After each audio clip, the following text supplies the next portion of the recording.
নমস্কার, আমি তনুশ্রী। আমার তনুশ্রী রেসিপিস চ্যানেলে সকলকে অনেক অনেক স্বাগত জানাই। আজ আমি তোমাদের ফুলকপির একটা পকোড়া বানিয়ে দেখাবো। এই পকোড়াটা সকালে কিংবা বিকেলে তোমরা চায়ের সাথে খেতে পারবে। খুব সহজ পদ্ধতিতে খুব কম সময়ে এইটা হয়ে যায়। আমার রেসিপিটা প্রথম থেকে শেষ পর্যন্ত দেখার অনুরোধ রইল। যদি ভালো লাগে তাহলে একটা লাইক, একটা কমেন্ট, একটা শেয়ার করো। আর আমার পাশে থাকতে আমার চ্যানেলটা সাবস্ক্রাইব করে পাশে থাকা বেল আইকনটা প্রেস করে দিও। তাহলে কি হবে, আমার নতুন নতুন রান্নাগুলো সবার আগে তোমরা দেখতে পাবে। ফুলকপির পকোড়া বানানোর জন্য যা যা নিয়েছি সেগুলো আমি আগে তোমাদের দেখিয়ে দিচ্ছি।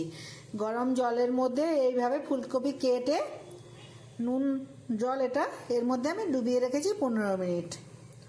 কর্নফ্লাওয়ার নিয়েছি, ময়দা নিয়েছি, গরম মশলা গুঁড়ো নিয়েছি, গোলমরিচ নিয়েছি, নুন নিয়েছি, শুকনো লঙ্কার গুঁড়ো নিয়েছি, হলুদ গুঁড়ো নিয়েছি, কাশ্মীরি লঙ্কার গুঁড়ো নিয়েছি, আর অল্প একটু চিনি নিয়েছি। চিনিটা অপশনাল, তোমরা দিতেও পারো নাও পারো। আর সাদা তেল দিয়ে বানাবো, সাদা তেল নিয়েছি। এই দিয়েই আমি আজকে কিন্তু ফুলকপির পকোড়াটা বানাবো। দেখতে থাকো আমি কিভাবে বানাই। দেখো, প্রথম আমি এই ফুলকপিগুলোকে এবারে তুলে নিচ্ছি, নিয়ে এর মধ্যে দিয়ে দিচ্ছি।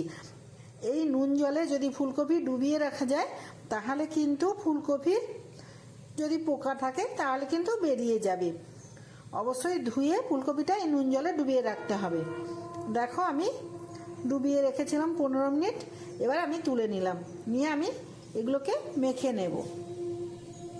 ফুলকপি, কর্নফ্লাওয়ার, ময়দা আর মশলাগুলো আমি একসাথে শুকনো মেখে নিচ্ছি। এবার আমি এতে অল্প অল্প করে জল দিয়ে মাখবো, কারণ বেশি জল দিয়ে দিলে পাতলা হয়ে যাবে। আর কোন জলটা আমি দিচ্ছি, যে জলটার মধ্যে আমি ফুলকপি ডুবিয়ে রেখেছিলাম সেই জলটা দিয়ে আমি কিন্তু মেখে নিচ্ছি। দেখো, ফুলকপির কালারটা কতটা সুন্দর এসেছে। এই ফুলকপিগুলো একটু সময় রেস্টে রেখে দিয়েছি। দিয়ে আমি এদিকে কড়াই তেল বসিয়ে দিয়েছিলাম। তেলটা কিন্তু অলরেডি ভালো করেই গরম হয়ে গেছে। আর গরম করতে হবে কিন্তু তেলটা ভালো করে। দিয়ে মাঝারি আঁচে আমি এই ফুলকপিগুলো যতগুলো দেওয়া যায় ততগুলোই একসাথে দিয়ে হালকা করে ভেজে নেব।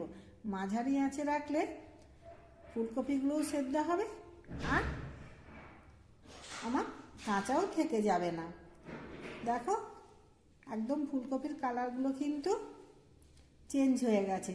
এইভাবে আমি একটু সময় নিয়ে কিন্তু ভাজবো। এবার আমি উল্টে পাল্টে ফুলকপিগুলো তুলে নেব। তোমরা বেগুনি খেয়েছো, চপ খেয়েছো, কুমড়া খেয়েছো, এই ফুলকপির পকোড়া একবার বানিয়ে দেখো, খেতে দেখবে দুর্দান্ত লাগবে। এবার আমি এগুলোকে তুলে নেব, দিয়ে আমি কিন্তু 5 থেকে 7 মিনিট রেস্টে রেখে দেব। তারপরে আবার কোট করে ভাজবো। এভাবে আমি তুলে নিচ্ছি, বাকিগুলো একইভাবে ভেজে তুলে নেব। দেখো, 5-7 মিনিট হয়ে গেছে। এবার আবার আমি কোট করে অল্প অল্প করে দেব, একসাথে অনেক দেব না, কারণ এটা ডুবো তেলে ভাজবো। আর গ্যাসটা কিন্তু এখন আমি হাই করে দেব। দ্বিতীয়বারে যখন ভাজতে হবে তখন কিন্তু গ্যাসটা হাই করে দিতে হবে, না হলে এই পকোড়ার মধ্যে প্রচুর তেল থেকে যাবে। দেখো, আমি এটা লাল করে কিন্তু ভাজবো, দেখতেও যেমন লাগবে খেতেও কিন্তু তেমন লাগবে। এইভাবে আমি সবগুলোই কিন্তু ভেজে তুলে নেব। একদম কালারটা দেখো কত সুন্দর চলে এসেছে। কালারটা কিন্তু অলরেডি এভাবেই আসতে হবে। এবার আমি একে একে তুলে নেব।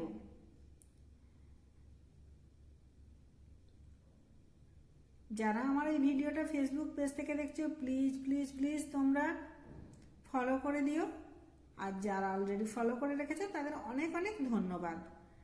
আর যারা ইউটিউব চ্যানেল দেখছো প্লিজ তোমরা সাবস্ক্রাইব করে দিও। আর যারা অলরেডি সাবস্ক্রাইব করে রেখেছে তাদের অনেক অনেক ধন্যবাদ। আর প্লিজ তোমরা লাইক, কমেন্ট অ্যান্ড শেয়ার করো, তাহলে আমার অনেক উৎসাহ বাড়বে।